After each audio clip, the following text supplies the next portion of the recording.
કેમ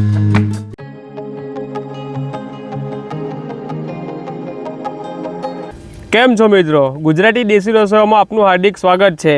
આજે આપણે બનાવશું કાંદા પાપડનું શાક, તે પણ વ્હાઈટ કાંદા પાપડ। તમે ઘણી બધી રીતે ખાધા હે, શેકીને ખાધા હે, ફ્રાય પાપડ ખાધા હે, પણ આ પાપડનું શાક અલગ અને ટેસ્ટી બને।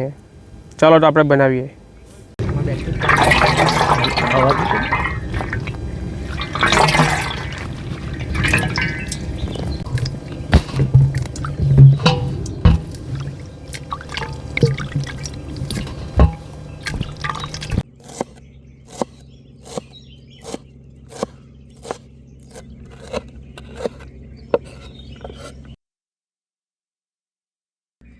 બોલાવે તો બધાને।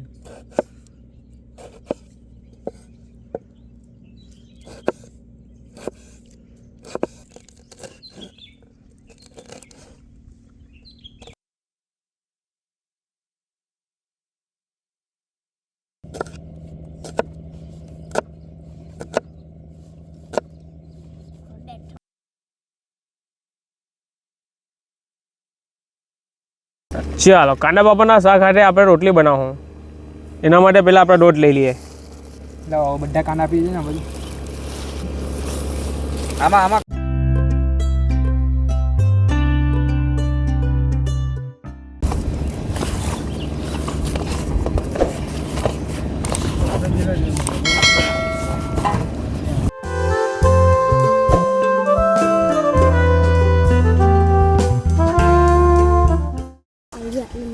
ભાઈ આ દેશી સ્ટાઇલમાં જો હાથ તો આપણે ચાલુ કરીએ કાંદા પાપડનું શાક બનાવવાનું। ચાલો આપણો થઈ ગયો ચૂલો। ચાલો સૌથી પહેલાં આપણે તેલ નાખવાનું।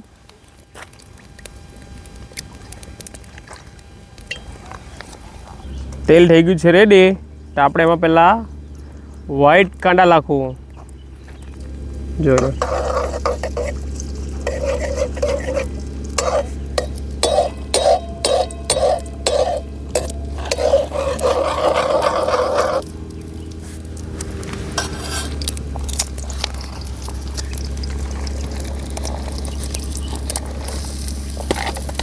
કાંદા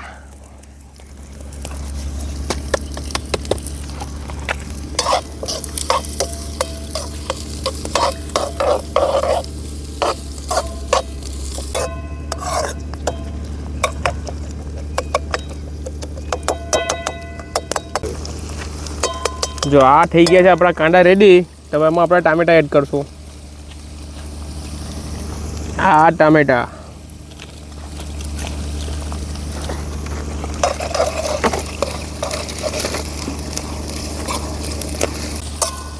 ચાલો આ ટામેટા બી થઈ ગયા છે। તેમાં આપણે થોડા લસણ અને આદું એડ કરી દઈએ। આ લીલી આ લસણ આદું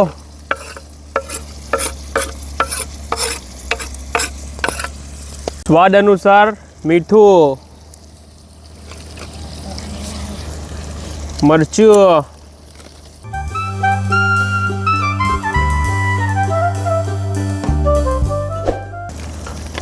હળદર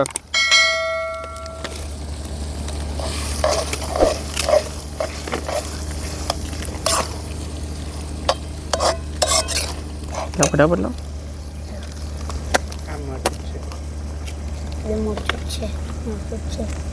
કશ્મીરી મિર્ચું, ગરમ મસાલો કા ગરમ મસાલા પાણી ગરમ મસાલો જ લાગતો પહેલા લાગતો રજવાડી ગરમ મસાલો, ધાણા પાવડર,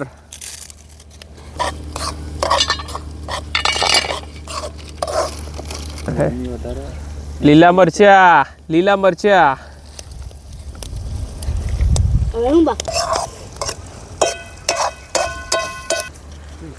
જો આપણી થઈ ગઈ છે ગ્રેવી રેડી। તો એમાં પાપડ આપણે એડ કરી દઈએ। પાપડને આવી રીતે તોડીને નાખવાના।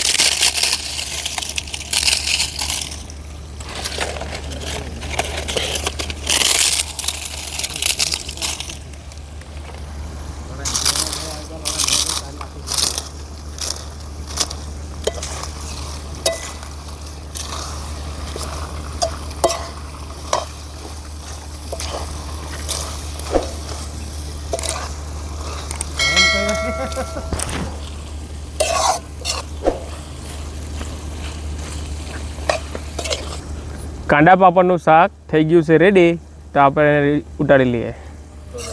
તો કાંદા પાપડનું શાક થઈ ગયું છે રેડી, તો આપણે ટેસ્ટ કરી લઈએ પછી કહીએ કેવું છે.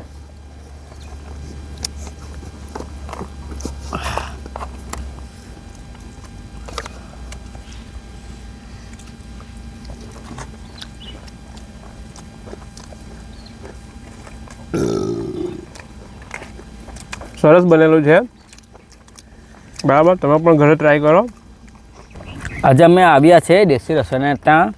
એ લોકોએ બનાવ્યું છે પાપડ કાંદાનું શાક એન્ડ પ્લસ ભાખરી. એના હાથે અમે આજે ટ્રાય કરીએ કેવું લાગે છે, જોઈ લઈએ આપણે. આ છે ભાખરી, આ પાપડ કાંદાનું શાક.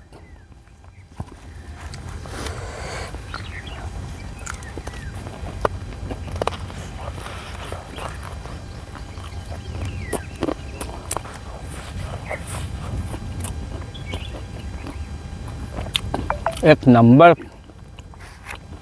છે પાપડ કાંદાનું શાક, બહુ મજા આવી ગઈ. પ્લસ એની સાથે આપણને આપ્યું છે એ લોકોએ ટામેટાનું કચુંબર. ભાઈ મજા આવી ગઈ, બહુ મસ્ત છે. પાપડ કાંદાનું શાક પ્લસ ભાખરી અને એની સાથે કચુંબર. એકવાર તમે ટ્રાય કરો, તમને ના મજા આવે તો કહેજો અમને. ગુજરાતી દેશી રસોઈને આજે સબસ્ક્રાઈબ કરો, ફોલો કરો, લાઈક કરો, કમેન્ટ કરો. Thank you.